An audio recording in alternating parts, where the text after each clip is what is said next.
한 달 동안 800m 지하 갱도에서 먼지 마시며 일한 노동자가 받은 월급이 소주 3병 값이었다면 여러분은 그 나라를 뭐라고 부르겠습니까?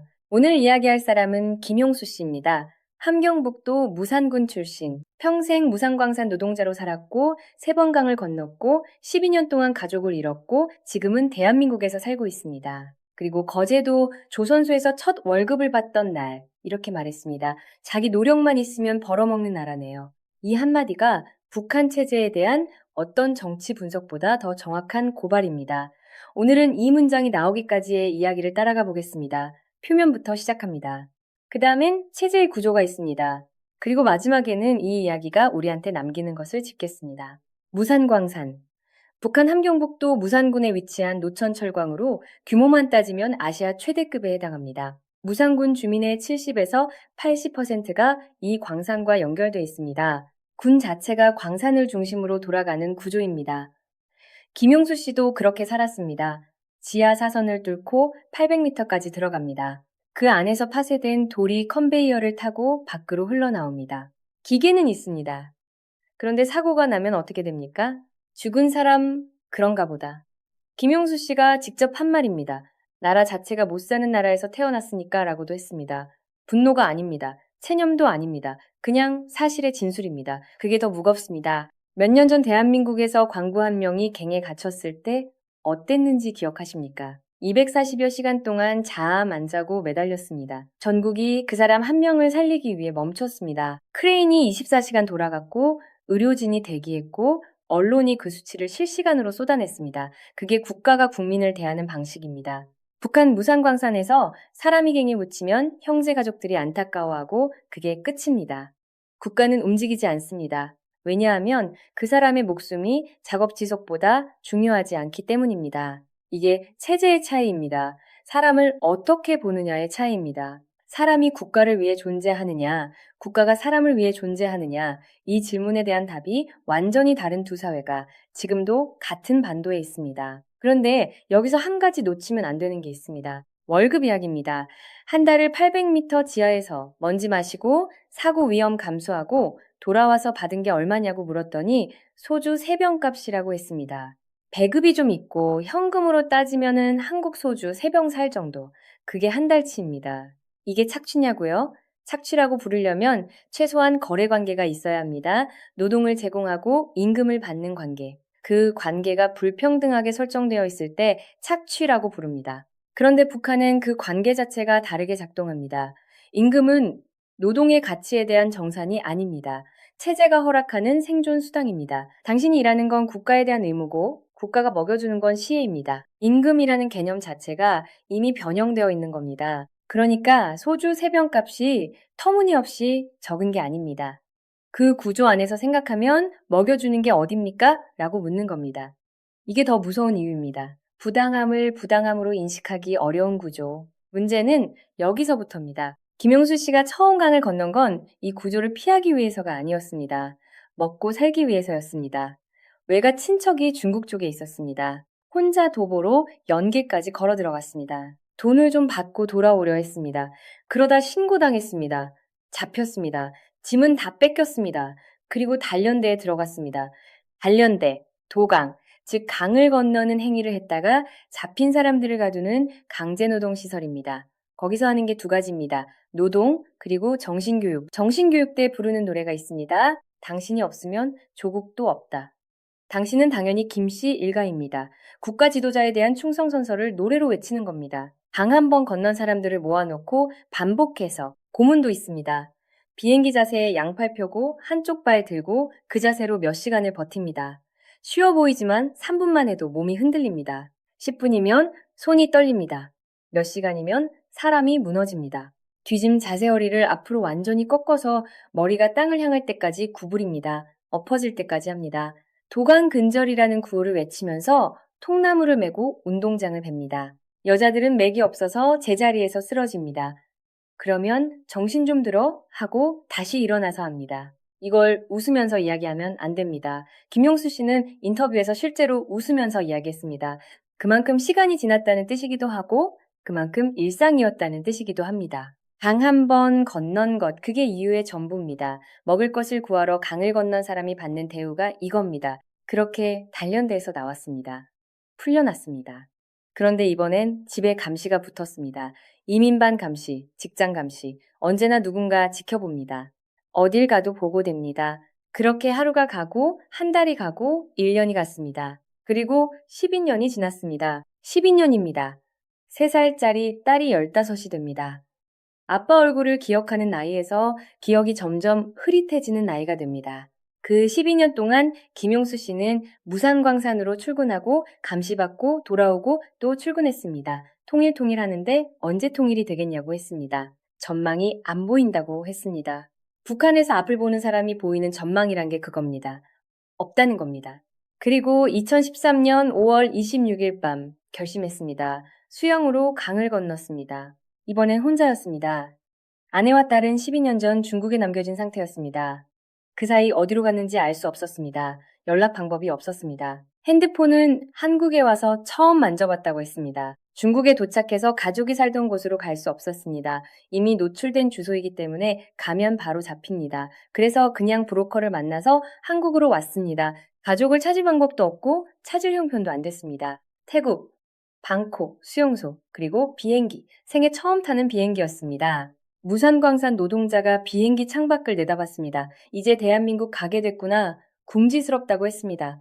그게 어색한 표현 같지만 딱 그 단어입니다. 두렵고 설레고 믿기지 않고 그 감정들이 뒤섞인 상태. 인천공항에 내렸습니다.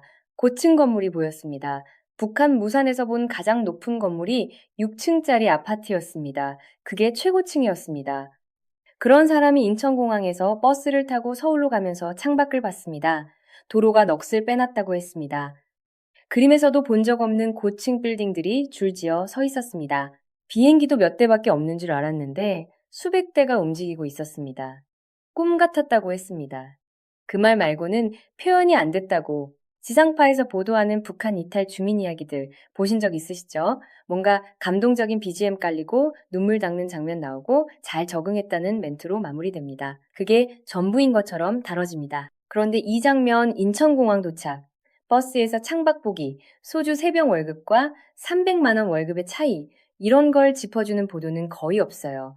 왜일까요? 그 차이가 너무 구체적이어서 체제 비교가 너무 선명해지기 때문입니다. 국정원에서 처음 먹은 게 계란말이와 멸치 반찬이었습니다. 내륙 출신이라 해산물을 먹어본 적이 거의 없었습니다. 바나나도 처음 먹어봤습니다. 거기서 처음으로 속에 담아뒀던 이야기들을 쏟아냈습니다. 북한에서 살면 아무한테도 마음을 털어놓을 수가 없습니다. 코에 걸면 코걸이, 귀에 걸면 귀걸이, 어떤 말이 어떻게 전달돼서 어느 날 갑자기 잡혀갈지 모르기 때문입니다. 그 긴장이 국정원에서 처음으로 풀렸다고 했습니다. 속이 뻥 뚫리는 것 같다고 월계동에 집을 받았습니다. 서울이었습니다. 촌에서만 살았던 사람이 대한민국 수도에서 산다는 게 한쪽으로 뿌듯했다고 했습니다. 동네 공원에 나갔더니 운동기구들이 있었습니다. 노인복지관도 있었습니다. 어린이 놀이터도 있었습니다.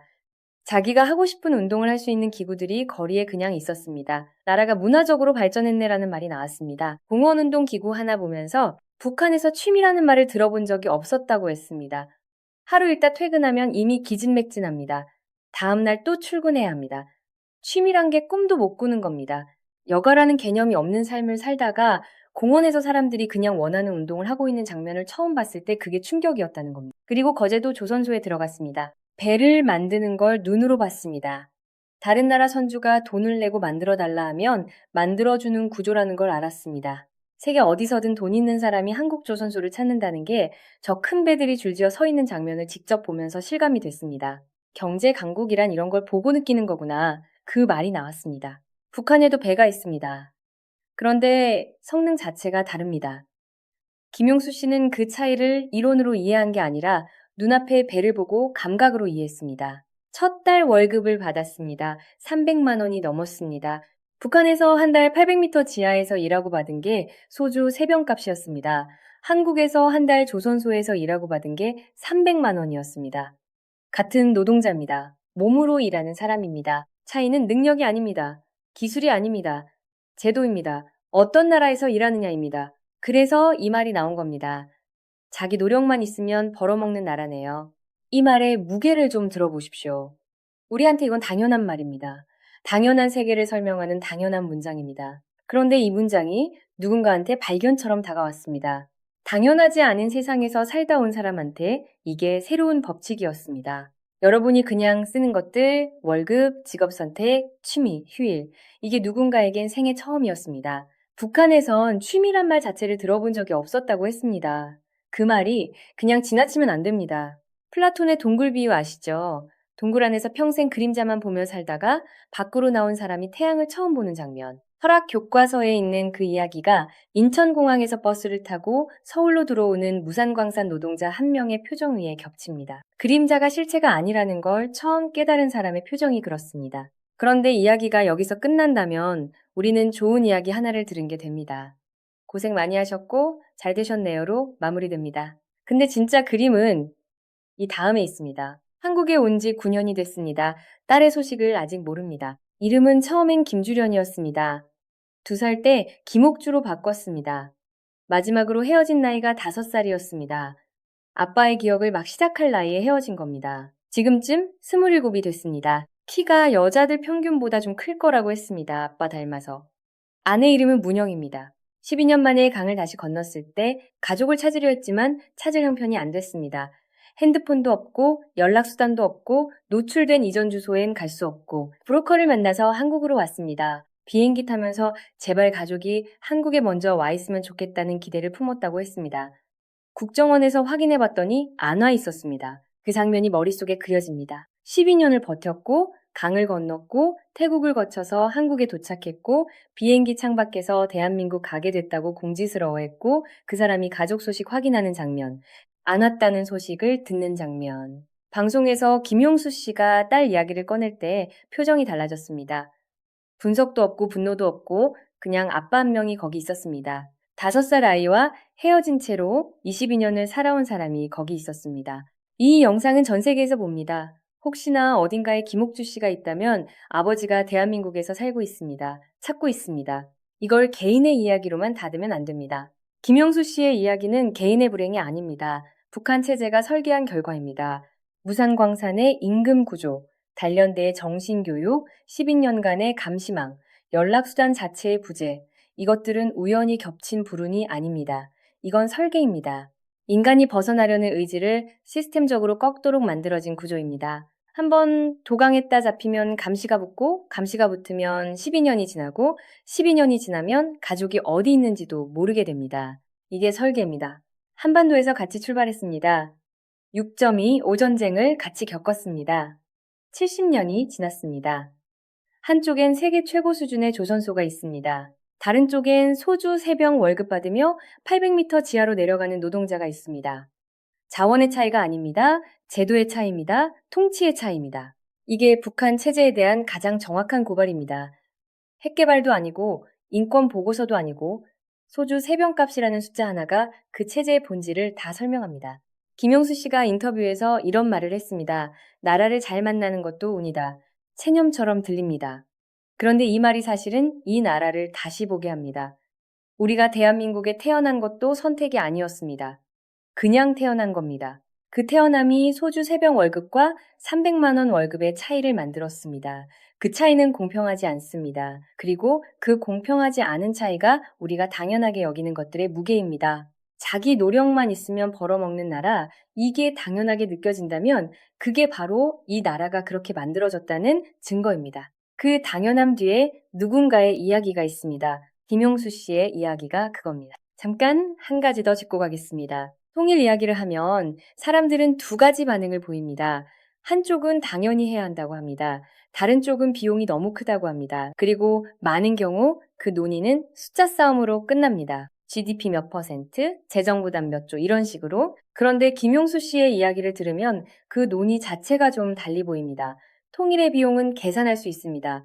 그런데 지금 이 순간에도 800m 지하에서 소주 3병 값 받으며 일하는 사람이 있다는 것, 그걸 비용으로 환산하는 방법은 없습니다. 이 말이 너무 감상적으로 들린다면 좀 다르게 생각해 보겠습니다. 북한 주민이 500만 명 중 얼마나 많은 사람이 지금 비슷한 구조 안에 있겠습니까? 광산 노동자만이 아닙니다. 협동농장 노동자, 공장 노동자, 군인, 소주 3병 값이 아니라 배급 자체를 못 받는 경우도 있습니다.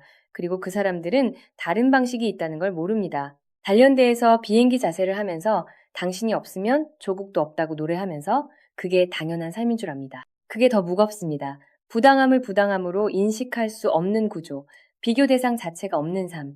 김용수 씨가 첫 월급을 받고서야 차이를 알 수 있었던 것처럼 그 안에 있는 사람들은 비교 자체를 못합니다. 북한 당국이 가장 무서워하는 게 뭔지 아십니까? 핵 프로그램을 위협하는 외부 압박이 아닙니다. 내부 주민들이 다른 세계를 아는 것입니다. 그래서 USB를 단속합니다. 한국 드라마가 든 파일을 적발하면 처벌합니다. 중국을 통해 들어오는 정보를 막습니다. 정보의 봉쇄가 체제 유지의 핵심 도구입니다. 비교가 불가능하면 부당함도 인식이 안 됩니다. 이게 말이 됩니까? 자기 나라 국민이 다른 세계가 있다는 걸 알게 되는 것 자체를 두려워하는 나라가 지금 이 반도의 북쪽에 있습니다. 그러면 한 가지 질문이 남습니다. 김용수 씨는 어떻게 달랐습니까? 어떻게 강을 건넜습니까? 달랐던 게 아닙니다. 배가 고팠습니다. 먹고 살기 위해 강을 건넜습니다. 거기서 시작입니다. 처음엔 정치적 망명도, 체제 비판도, 자유를 향한 각성도 아니었습니다. 그냥 먹을 것이 필요했습니다. 그게 출발이었습니다. 그 출발이 단련대를 거치고 12년 감시를 견디고 수영으로 강을 건너고 비행기를 타고 인천공항 창밖을 내다보고 조선소에서 첫 월급을 받는 데까지 이어진 겁니다. 굉장히 긴 여정입니다. 그 여정에서 많은 것을 잃었습니다. 12년의 시간과 가족과 딸옥주, 그리고 결국 도달한 문장이 이겁니다. 자기 노력만 있으면 벌어먹는 나라. 이게 체제의 비판의 정수입니다. 박사가 쓴 논문이 아닙니다. 언론이 정리한 사설이 아닙니다.